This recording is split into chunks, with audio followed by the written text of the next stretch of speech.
Bradesco. Entre nós, você vem primeiro.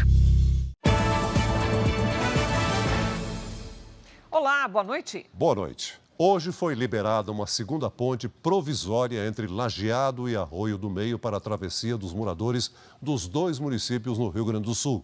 Nas cidades onde a água já baixou, o Exército tem ajudado na reconstrução.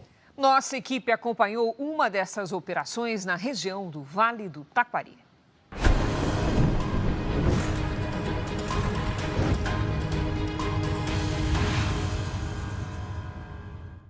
Os pedidos de ajuda chegam ao Centro de Operações das Forças Armadas, que determina as prioridades do dia, conforme a gravidade de cada caso. Nesse momento, o helicóptero do Exército está chegando porque a gente vai embarcar para sobrevoar a região do Vale do Taquari. Vamos lá! São 50 minutos de voo. O comandante-geral do Exército, general Tomás Paiva, acompanhou pessoalmente a missão. A gente está sobrevoando agora o município de Arroio do Meio, uma das cidades mais atingidas pelas chuvas no estado do Rio Grande do Sul. E aqui de cima a gente consegue ver que a água já baixou bastante. E os moradores começam a reconstruir tudo que foi destruído. Segundo os moradores, o rio Forqueta, um dos afluentes do Taquari, passou dos 30 metros de altura. A ponte que ligava os municípios de Lajeado e Arroio do Meio foi levada pela correnteza. Na semana passada, o Exército construiu a primeira passarela entre Lajeado e Arroio do Meio. Ela vem sendo usada por cerca de 4.000 pessoas por dia. Hoje, uma segunda estrutura foi entregue aos moradores. Vamos iniciar agora uma fase um pouco mais técnica, onde nós teremos reconstrução, desobstrução de vias.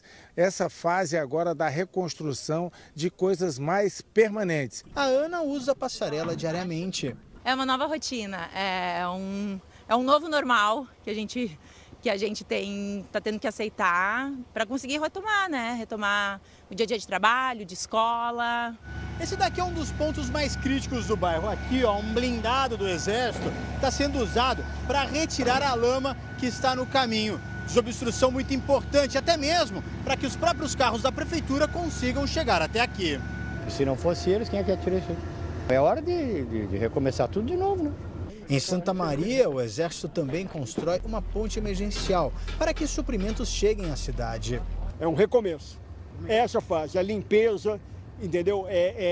Serviços essenciais voltando, água, luz, entendeu? Internet, serviços essenciais, as compras locais voltando, a gente restabelecendo o que for possível de via.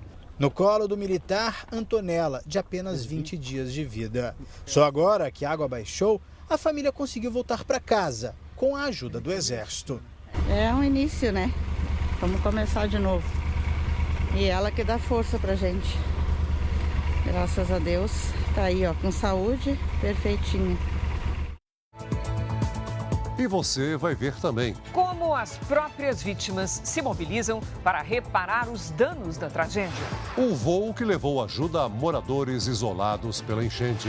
Colecionadores são presos por suspeita de fornecer armas a quadrilhas do Novo Cangaço. Polícia investiga se motorista que atropelou moto na Grande São Paulo participava de um racha. No Rio de Janeiro, mulher de herdeiro desaparecida há 3 meses pode ter forjado o próprio sequestro. No futebol, a chegada do goleiro Cássio ao Cruzeiro.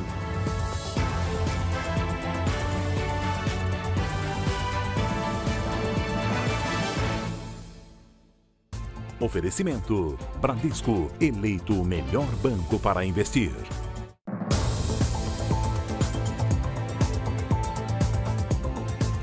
Doze pessoas foram presas suspeitas de integrar uma quadrilha que aterrorizava cidades em roubos a bancos e a transportadoras de valores. Essas ações ficaram conhecidas como Novo Cangaço.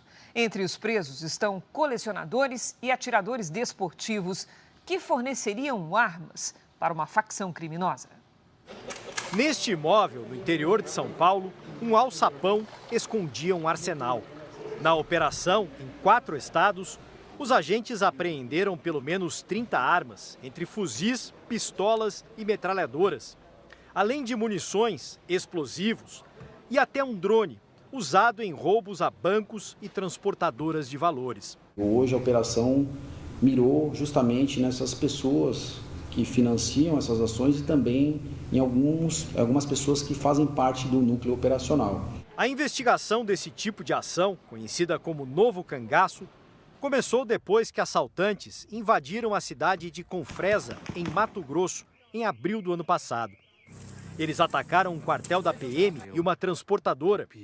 Na perseguição, 18 suspeitos foram mortos. 3 deles tinham ligação com uma facção criminosa de São Paulo. Para a Polícia Federal e o Ministério Público, a quadrilha foi responsável por ao menos outros 3 roubos. Em novembro de 2020, assaltantes fizeram reféns em Criciúma, Santa Catarina, e roubaram cerca de 125 milhões de reais de uma agência bancária. Em agosto de 2021, os alvos foram bancos de Araçatuba, no interior de São Paulo. Em abril de 2022, a quadrilha incendiou veículos para bloquear as entradas de Guarapuava, no interior do Paraná. Na ação de hoje, 12 suspeitos foram detidos. Entre os presos na operação estão 4 pessoas que têm licença para comprar armas de fogo, os chamados CACs, colecionadores, caçadores ou atiradores desportivos. Segundo a investigação, eles participavam do esquema como fornecedores de armas legais e ilegais, usadas pela quadrilha nos assaltos em cidades do interior. A Polícia Federal acredita que a quadrilha já se preparava para um novo ataque. O fardamento utilizado por policiais, então camisetas táticas, calças táticas, coletes, e eles estavam com etiqueta ainda. Isso indica que eles estavam prontos para uma nova ação. Reviravolta no caso do desaparecimento da advogada Anique Erdi. A mulher de Benjamin Erdi, herdeiro de uma grande fortuna, está desaparecida há quase 3 meses. Agora a polícia do Rio de Janeiro acredita que ela e o amante tenham forjado o sequestro. As últimas imagens de Anique Erdi, de 55 anos, foram registradas no dia 29 de fevereiro. Os vídeos mostram ela caminhando num shopping em Petrópolis, na região serrana do Rio, e depois já na rua. Começamos a monitorar o veículo do Lorival. Ele, nesse exato momento, ele passa na calçada onde a Anique está. E aí ela entra no carro dele. A delegada se refere a Lourival Correia Neto Fadiga, conhecido como Gordo, que está preso desde o dia 20 de março. O Ministério Público e a polícia já tinham apontado o envolvimento dele no desaparecimento de Anique. Foi ele que supostamente negociou com os sequestradores de Anique o pagamento do resgate no valor de R$ 4.600.000. Com a prisão de Lourival, a polícia avançou na investigação e acredita que Anique tenha tido um relacionamento extraconjugal com ele. O suspeito teria convencido a advogada a forjar o próprio sequestro. O relatório da polícia cita o esquema. Para os investigadores, há fortes suspeitas de que Anique, em razão do relacionamento extraconjugal, tenha aderido ao plano criminoso do amante. Mas como ela não reapareceu após o pagamento do resgate, a suspeita é que tenha sido assassinada por Lourival. Foi um crime perfeito, realizado por ele, porque já tinham passado os 14 dias, ele já tinha em mãos o dinheiro do sequestro e estava no seio da família, convivendo e sabendo todos os passos e monitorando todos os passos que o marido dava. O advogado da família de Anique nega a relação extraconjugal. A defesa de Lourival diz que só vai se pronunciar diante do juiz. Além de Lourival, também foram presos os 2 filhos e uma outra amante dele.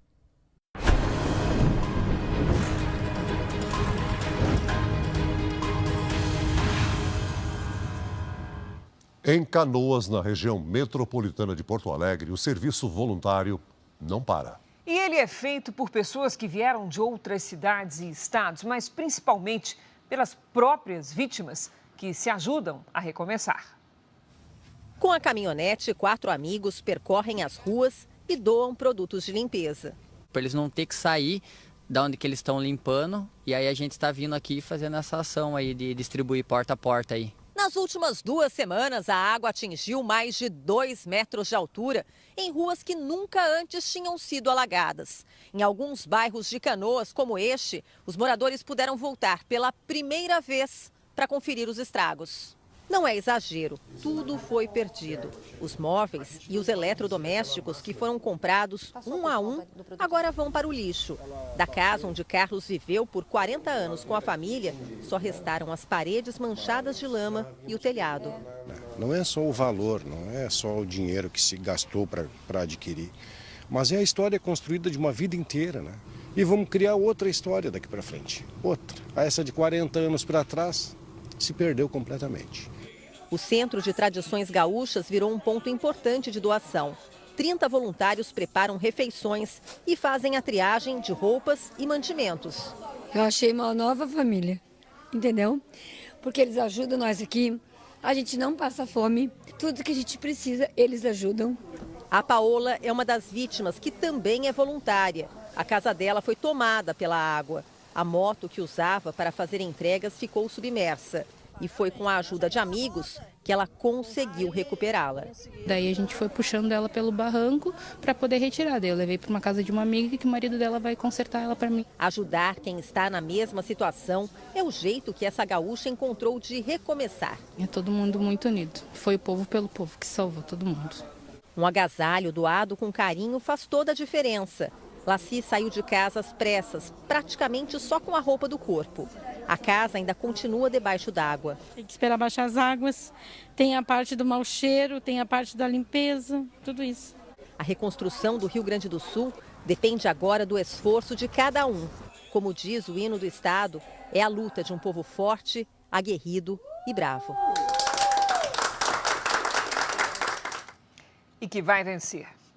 A cada dia, mais empresas se solidarizam com a tragédia no Rio Grande do Sul. Uma marca de chocolates enviou doações e, é claro, muito chocolate para as vítimas das enchentes. Em meio ao gosto amargo da tragédia, um breve alívio em forma de chocolate. Entre as doações enviadas pela Cacau Show ao Rio Grande do Sul, colchões, roupas de cama e mais de 13 mil unidades de chocolate. Num momento tão difícil, acho que receber um chocolate vai alimentar o corpo, né? E vai alimentar a alma, porque o chocolate carrega em si esse aconchego, né? A fábrica de chocolates na região metropolitana de São Paulo é mais uma das muitas empresas que uniram esforços para ajudar as famílias do Rio Grande do Sul. Das 202 lojas no estado, 14 ainda não reabriram e 8 foram destruídas pelas enchentes. A empresa vai repor as mercadorias perdidas e emprestar os móveis para que as unidades voltem à atividade. 53 funcionários gaúchos também vão receber R$20 mil cada para a reconstrução das casas. E uma nova ação está prevista para o fim de semana. No próximo sábado, toda a renda das vendas da linha de biscoitos nas 4.400 lojas da marca no país vai ser doada para as vítimas das inundações. A expectativa é que a arrecadação ultrapasse os R$2 milhões. Para nós é óbvio que a gente tem que, nesse momento, pegar algo que é nosso, né, de direito, né, e dar e doar, porque a gente não pode ser feliz sozinho. E voltou a chover no interior do Rio Grande do Sul nesta terça-feira. Os detalhes com Lidiane Sayuri. Oi, Lidi, boa noite. Previsão de temporal por aí? Tem sim, Cris, mas só amanhã. Boa noite para você, boa noite, Celso, boa noite a todos.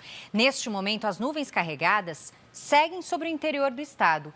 Amanhã à tarde, uma nova frente fria se une a um ciclone extratropical entre o Paraguai e o sul do Brasil. Essa frente fria avança bem rápido pelo interior do estado gaúcho, formando nuvens de tempestades entre as regiões sul, central e da campanha gaúcha.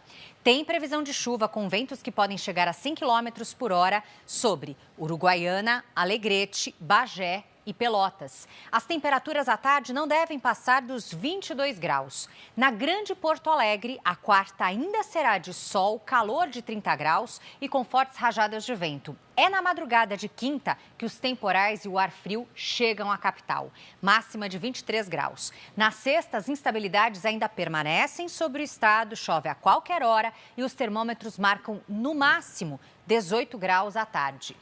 Segundo o Instituto de Pesquisas Hidráulicas da Universidade Federal do Rio Grande do Sul, o nível do Guaíba está pouco acima dos 4 metros neste momento e deve ter uma elevação entre os dias 24 e 26, após a chuva prevista para os próximos dias. Depois, deve baixar gradualmente. A previsão é que até o dia 5 de junho, o nível chegue próximo do limite de inundação, de 3 metros. Na grande mancha clara do mapa, a quarta-feira será ensolarada. Amanhã, a capital mais fria do Brasil será Florianópolis, com 25 graus. No Rio de Janeiro e em João Pessoa faz até 30. Em Goiânia e em Belém, 33 e até 32 em Rio Branco. Em São Paulo e em Brasília, tempo firme e quente, com máxima de 29 graus. Em Belo Horizonte, faz até 27 à tarde.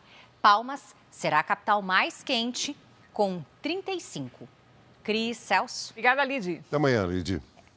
Veja ainda hoje, nós acompanhamos um voo que levou mantimentos e socorristas para uma ilha isolada pelas enchentes. E veja a seguir, um passageiro morreu e 30 ficaram feridos durante turbulência em voo entre Londres e Singapura. Israel intensifica ações militares na faixa de Gaza em busca dos reféns que são mantidos no território palestino.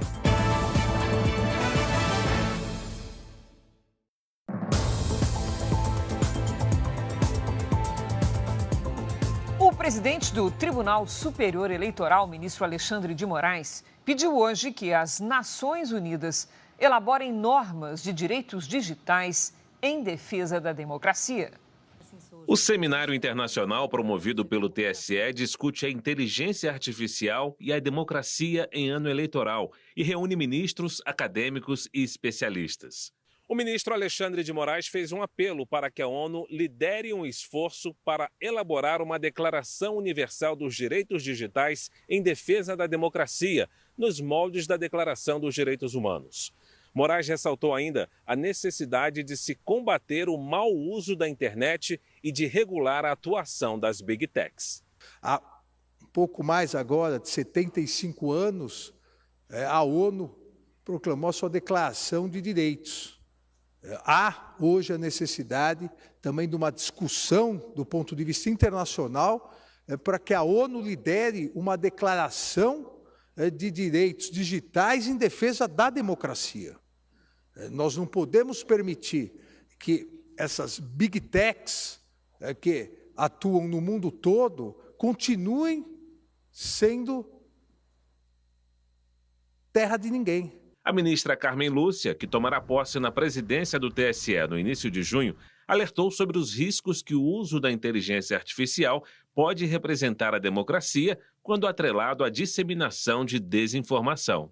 Criar uma terra digital, supranacional, atuando no planeta e, assim, alguém perfeitamente identificável, que é dono dessas plataformas, que atua nessas plataformas, que atua nos algoritmos e faz com que eles atuem sobre a inteligência natural das pessoas, fazendo com que sejam mutiladas as liberdades e, desta forma, corroídas as democracias.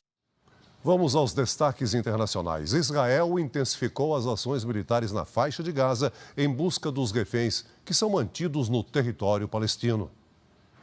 Cerca de 950 mil palestinos já deixaram a cidade de Rafah, no sul da faixa de Gaza, enquanto o exército de Israel avança em toda a região. Durante a operação militar, integrantes do Hamas foram mortos e armas encontradas. Rafah é vista como o último grande refúgio dos terroristas em Gaza. Os ataques israelenses também aconteceram na cidade de Jabalia, ao norte, e no centro de Gaza. Já no Líbano, um comandante do Hezbollah foi morto. Um dos líderes do exército israelense afirmou hoje que a principal meta é resgatar os reféns que ainda estão na faixa de Gaza e que os militares estão dispostos a realizar missões arriscadas para recuperar os corpos dos israelenses mortos no território palestino. No Irã, começou hoje o funeral do presidente Ebrahim Raisi. O corpo será velado durante 3 dias. A queda do helicóptero que causou a morte dele e de outras 7 pessoas está sendo investigada. A aeronave que fez o primeiro voo em 1967 era considerada ultrapassada e no domingo voava em uma região montanhosa, em condições climáticas muito adversas. Uma das hipóteses é que o helicóptero tenha sofrido uma falha técnica. Uma pessoa morreu depois que uma forte turbulência atingiu um voo que partiu da Inglaterra com destino a Singapura. 30 passageiros ficaram feridos, 7 em estado grave. As imagens feitas de dentro do Boeing 777, logo depois do pouso, mostram os feridos sendo retirados da aeronave em macas. Os primeiros socorros foram feitos ainda na pista. O voo da companhia Singapore Airlines saiu ontem de Londres, na Inglaterra, com destino a Singapura, na Ásia. Quando sobrevoava Mianmar, uma turbulência severa fez o avião despencar mais de 1.800 metros em apenas 3 minutos. O piloto declarou emergência e pousou em Bangkok, na Tailândia. O passageiro que morreu é um britânico de 73 anos. Veja a seguir, em encontro com prefeitos, presidente Lula defende urgência na aprovação do projeto de desoneração dos municípios. Mulher tem a perna amputada depois de ser atingida por carro que estaria apostando corrida na Grande São Paulo. Depois do Jornal da Record tem a estreia da nova temporada da série Reis. A nova fase vai mostrar as consequências dos erros do rei Salomão.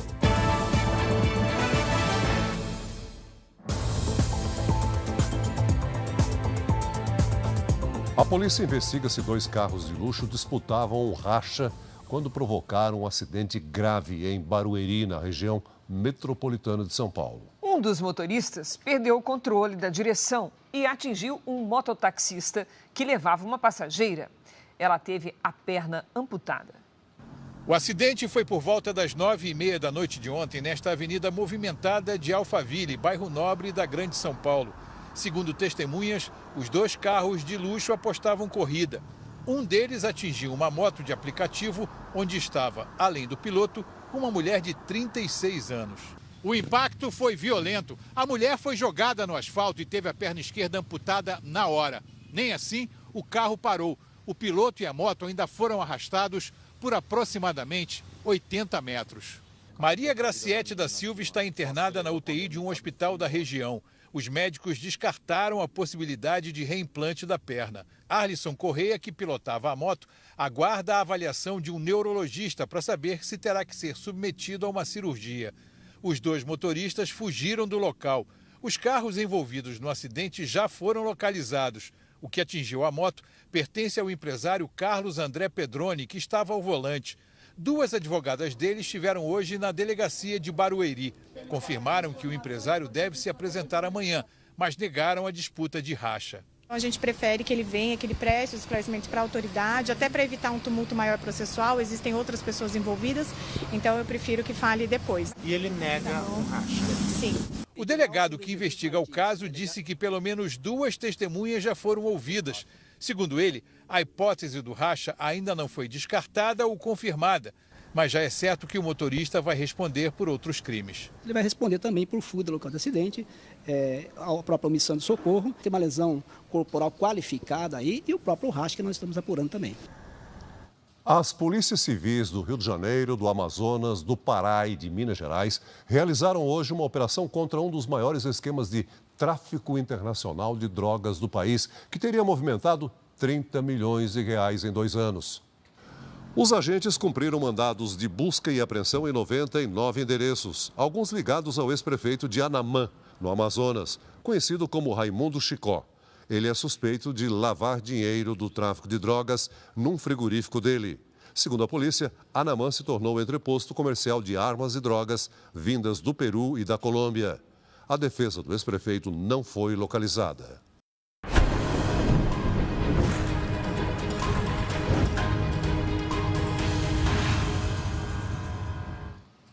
Exclusivo. 3 semanas depois do início das chuvas no Rio Grande do Sul, ainda há localidades isoladas. Hoje a nossa equipe embarcou num voo que levou mantimentos, socorristas e remédios para uma ilha que foi inundada pela Lagoa dos Patos. O volume de água é impressionante. O nível da Lagoa dos Patos atingiu hoje 2,67 metros em São Lourenço do Sul, 67 centímetros acima da cota de inundação. Vilarejos e bairros de 14 municípios continuam completamente alagados. Numa operação montada pela Marinha, com o apoio das forças de segurança, aeronaves fizeram o transporte de mantimentos e de socorristas até a Ilha dos Marinheiros, uma das maiores da região, localizada em Rio Grande. Nós fizemos ontem, na própria Ilha dos Marinheiros, já um mapeamento das necessidades em termos de assistência de saúde. Tem muitas pessoas com doenças crônicas necessitando dar continuidade às suas terapêuticas e, lastimavelmente, ficaram sem as medicações, sem os receituários. A viagem entre a cidade de Rio Grande e a Ilha dos Marinheiros dura pouco mais de 5 minutos e é a maneira mais rápida de levar ajuda à população que está completamente isolada. A única ponte que dá acesso ao local está submersa pela água da Lagoa dos Patos. O aglomerado de pequenas casas é o ponto mais alto da ilha e vai servir como base para a operação. Só os imóveis desta região escaparam da inundação. No restante da ilha, a situação é caótica. Tudo alagado, tudo. Todo o material que foi trazido pelo helicóptero da Marinha foi colocado nesse salão comunitário aqui na ilha. Aqui atrás, uma espécie de consultório de campanha foi montado. Médicos já estão preparados para fazer o atendimento à população. Lá atrás, medicamentos também sendo selecionados. Tudo isso é para trazer ajuda a essas pessoas que insistem em ficar na ilha e precisam de todo o apoio. Nesse momento, o principal é o foco a prevenção da leptospirose. Temos à disposição também medicações para a prevenção daqueles que estão em contato direto com as águas, que optaram por não sair da ilha. Há cerca de 4.000 moradores na Ilha dos Marinheiros. A maioria vive da pesca e da agricultura. Com estradas inundadas, esta família veio de barco para buscar atendimento médico. A minha casa está no seco, mas a estrada está tomada água. A casa do Pablo foi alagada. Ele faz parte da Defesa Civil de Rio Grande e agora ajuda a dar segurança e apoio a quem, como ele, ama este lugar. Está tentando fazer o máximo possível para ajudar o pessoal daqui. Foi criado aqui, nascido aqui. Na medida do possível, a gente está conseguindo se ajudar. Foi liberada hoje a venda de passagens aéreas para voos comerciais na base aérea de Canoas, na região metropolitana de Porto Alegre. O anúncio foi feito durante uma coletiva de ministros em Porto Alegre. Serão 18 pousos e decolagens semanais em Canoas. As operações devem ser iniciadas na segunda-feira. Nós temos hoje já 38 voos em 6 aeroportos do estado do Rio Grande do Sul, 38 voos semanais. E a partir da próxima semana a gente começa com 6 voos diários, aqui no aeroporto em Canoas. Também hoje foi anunciado que começou a funcionar o site para cadastramento de famílias gaúchas receberem o Auxílio Reconstrução. Valdez Góes, ministro do Desenvolvimento Regional, explicou que nesta primeira etapa as prefeituras devem apontar as famílias atingidas e só numa segunda fase os moradores devem entrar no site. O auxílio vai destinar R$ 5.100 para cada família afetada pelas inundações. A ministra da Saúde, Nízia Trindade, anunciou na coletiva o repasse de mais de R$ 200 milhões para reconstruir a rede de saúde gaúcha e para a compra de medicamentos.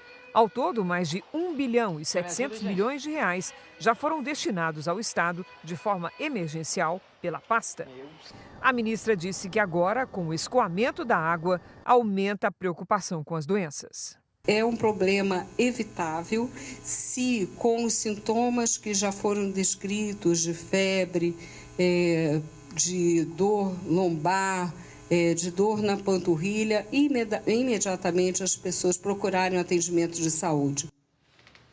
O governo federal liberou a parcela extra do seguro-desemprego para os trabalhadores dos municípios em estado de calamidade no Rio Grande do Sul. Quem tem os detalhes é o nosso colega Luiz Fara Monteiro, direto de Brasília. Oi, Fara, boa noite. É isso, Cris. Boa noite a você, ao Celso e a todos que acompanham o JR essa noite. Também foi estendida a presença da Força Nacional no Estado. E durante a marcha dos prefeitos, o presidente Lula pediu urgência para a desoneração dos municípios. No encontro que reúne prefeitos de todo o Brasil, uma mistura de aplausos e vaias.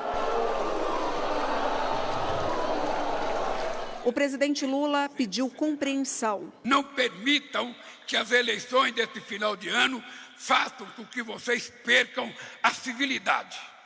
Este país está precisando de civilidade. Esse país está precisando de harmonia. Esse país está precisando muito mais de compreensão.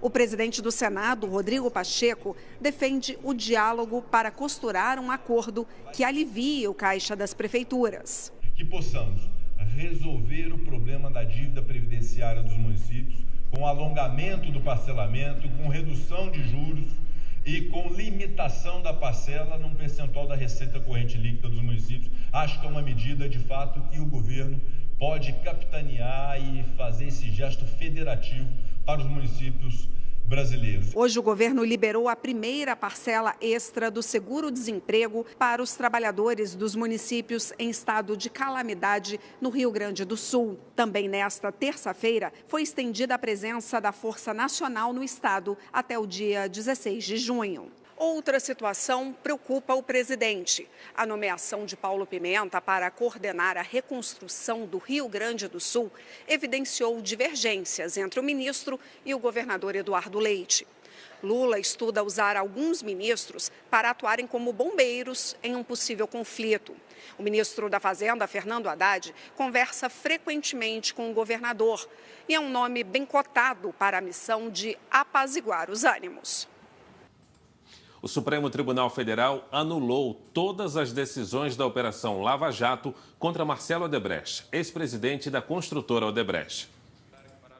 O ministro Dias Toffoli considerou que integrantes da Lava Jato ignoraram o devido processo legal e a ampla defesa. Em 2016, o ex-juiz Sérgio Moro havia condenado Marcelo Odebrecht a 19 anos de prisão por corrupção. Mais cedo, a segunda turma do Supremo Tribunal Federal decidiu por 3-2 extinguir a pena de 8 anos e 10 meses de prisão do ex-ministro José Dirceu. Ele havia sido condenado por corrupção e lavagem de dinheiro durante a Operação Lava Jato. Os ministros do STF definiram que a pena prescreveu, o que significa que terminou o prazo para que o ex-ministro fosse punido.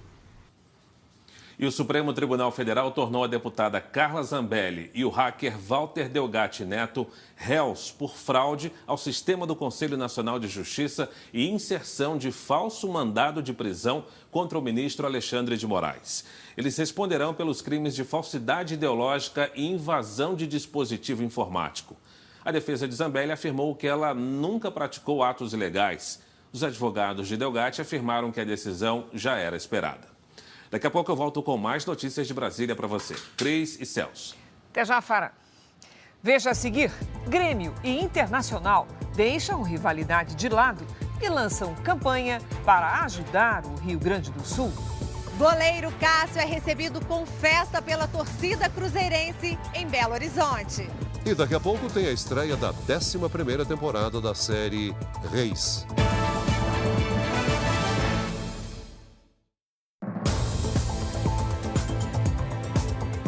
O Tribunal Superior Eleitoral retomou o julgamento da ação que pode levar à cassação do senador Sérgio Moro. Nós vamos retomar o contato com Luiz Fara Monteiro, em Brasília. Fara? Isso mesmo, Celso. Esse julgamento é de um recurso contra a decisão do Tribunal Regional Eleitoral do Paraná, que havia absolvido Moro. A Tainá Farfan tem informações ao vivo. Oi, Tainá. Oi, Fara, uma excelente noite para você e para quem acompanha a gente aqui na Record. Os ministros analisam um recurso apresentado pelo PT e pelo PL que questiona uma decisão do TRE do Paraná que absolveu o senador Sérgio Moro. O senador é suspeito de abuso de poder econômico, Caixa 2 e uso indevido dos meios de comunicação. O Tribunal Paranaense entendeu que não há provas suficientes que demonstrem vantagem para Moro nas eleições de 2022. Hoje, já foram feitas as manifestações dos advogados da acusação, defesa e do Ministério Público Eleitoral, que vale destacar é contra a cassação de Moro. Agora está votando o relator, Floriano de Azevedo, e na sequência serão os outros ministros. Fara, se o TSE tiver uma posição contrária ao TRE, Moro pode ter o mandato cassado e ficar inelegível por 8 anos. Nesse caso, terá que ter uma nova eleição para eleger um novo senador pelo Paraná. Fara, volto com você. Obrigado por suas informações ao vivo, Tainá. Para saber mais notícias de Brasília, é só você acessar o r7.com. Voltamos ao estúdio em São Paulo, Cris e Celso. Obrigado, Fara. O Senado Federal realizou hoje uma audiência pública para discutir a regulamentação dos cigarros eletrônicos no Brasil. No exterior também há esse debate. Mais de 80 países já contam com leis para regulamentar o consumo do produto. O número de fumantes no mundo diminuiu nas últimas 2 décadas. Segundo a Organização Mundial da Saúde, até o ano 2000, a cada 3 adultos, 1 era fumante. Em 2022, 1 a cada 5 tinha o hábito de fumar. Na contramão desses dados, o número de fumantes de cigarro eletrônico cresceu, o que tem preocupado as autoridades, principalmente em relação ao consumo pelos mais jovens. Segundo a Associação Médica Brasileira, um único cigarro eletrônico equivale a 20 cigarros, se considerar a quantidade de nicotina. Além disso, um estudo da Universidade Johns Hopkins, dos Estados Unidos, encontrou milhares de substâncias químicas desconhecidas nos chamados vapes. Já algumas das conhecidas, como propileno-glicol e metais, são tóxicas e cancerígenas. Mas uma outra vertente de pesquisa entende que os cigarros eletrônicos podem ser uma alternativa como redução de danos, e para isso precisam ser regulados. A doutora Ilani Round é chefe de pesquisas de uma das maiores empresas do setor de tabaco dos Estados Unidos. E ela afirma que o que mais prejudica os fumantes é a chamada combustão, que no cigarro convencional pode chegar a 1000 graus Celsius. Nas versões eletrônicas, a temperatura não passa dos 400 graus. O objetivo é oferecer produtos com baixa combustão e com quantidades reguladas de nicotina, explica a pesquisadora. A FDA, equivalente à Anvisa, nos Estados Unidos, criou em 2020 leis para a regulamentação dos cigarros eletrônicos e passou a exigir que os fabricantes entregassem documentos para provar que os dispositivos eram capazes de trazer algum benefício para a saúde pública. Como resultado, a Agência de Saúde recebeu 26 milhões de pedidos de aprovação de uma só vez. 99% dos aparelhos foram reprovados e apenas 23 receberam autorização para serem comercializados. Para Mitch Ziller, ex-diretor da Agência Reguladora de Saúde dos Estados Unidos, a lei americana assegura aos adultos a procedência das substâncias e garante que crianças não tenham acesso ao produto. Para ter uma ideia, a Suécia, mesmo tendo um número de consumidores de nicotina bem similar que o resto da Europa, tem 41% menos de casos de câncer relacionado ao tabagismo, ou seja, uma estratégia que eles usam de redução de danos, que é também o que a Inglaterra vem buscando. No Reino Unido, 1 milhão de fumantes que desejam parar com o tabaco vão receber kits gratuitos de vape, além de acompanhamento médico e psicológico. Além disso, os britânicos proibiram pessoas nascidas a partir de 2009 de comprar o cigarro tradicional. A diretora do controle de tabagismo do Reino Unido defende que a ideia é evitar uma nova geração de fumantes. Hoje, os vapes são muito apelativos com embalagens atrativas e por isso precisamos regulá-los, defende Deborah Arnold. A regulamentação traria não somente uma proteção do acesso de menores, com o tipo de produto eu posso ter, como ele pode ser comercializado, que tipo de cores, que tipo de sabores. No Brasil, a diretoria colegiada da Anvisa manteve, em decisão unânime, no mês de abril, a proibição dos cigarros eletrônicos. A alegação é de que a regulação não diminuiu o uso em outros países, principalmente pelos jovens. Hoje, 2 comissões do Senado Federal realizaram uma audiência pública para debater o projeto de lei da senadora Soraya Tronic, que libera a produção e comercialização de cigarros eletrônicos no Brasil. Grêmio e Internacional deixaram a rivalidade de lado e lançaram hoje uma campanha para estimular as doações para a reconstrução do Rio Grande do Sul. As imagens do estádio Beira-Rio do Internacional e da Arena do Grêmio, completamente alagados, comoveram torcedores de todo o país. Os clubes lançaram a campanha Jogando Junto para estimular doações. Espaços nos uniformes serão cedidos para empresas que contribuírem. O futebol hoje no Brasil movimenta mais de 60 bilhões de reais. O Rio Grande do Sul tem uma participação econômica importante. São diretamente, se considerarmos os clubes de Série A, B, C e D, por baixo, 10 mil empregos diretos. O símbolo do movimento é roxo, resultado da mistura do azul e do vermelho dos times. A ideia de uma camisa da mesma cor pelos 2 clubes chegou a ser cogitada, mas não avançou. Grêmio e Internacional também foram impactados e vão precisar de ajuda. É que os estádios e os centros de treinamento dos 2 times foram atingidos pela água. Os trabalhos de limpeza já começaram, mas não há prazo para a dupla Grenal voltar a usar as próprias estruturas. O Grêmio começou a treinar no CT do Corinthians e vai jogar no estádio do Coritiba. Já o Inter está em Itu, no interior paulista, e vai jogar na Arena Barueri. E depois em Caxias do Sul, na Serra Gaúcha. Nós precisamos fazer alguma coisa e nós não podemos ficar aqui grenalizando, né, Alessandro? Quem doa mais, quem doa menos, quem fez isso, quem faz aquilo. O meu campo estragou mais que o teu, o meu estádio, aquilo. Não é o momento disso. O goleiro Cássio desembarcou hoje em Belo Horizonte e foi anunciado como novo reforço do Cruzeiro. Na chegada ao centro de treinamento do clube, o jogador foi recebido com festa pelos torcedores. Centenas de torcedores se aglomeraram na porta da Toca da Raposa. A expectativa era do tamanho do reforço. A gente está sonhando grande agora, sonhando com novas conquistas, com novos títulos. Não demorou muito e Cássio, com seu 1,96 m, desembarcou já vestido com uma camisa do Cruzeiro. Ele deu autógrafos, tirou fotos e demonstrou estar contente. Feliz, emocionado, responsabilidade grande de estar aqui numa grande instituição, o Cruzeiro, e tenho certeza que vou ajudar o Cruzeiro a conseguir seus objetivos. Cássio é o primeiro reforço anunciado pela nova gestão do Cruzeiro.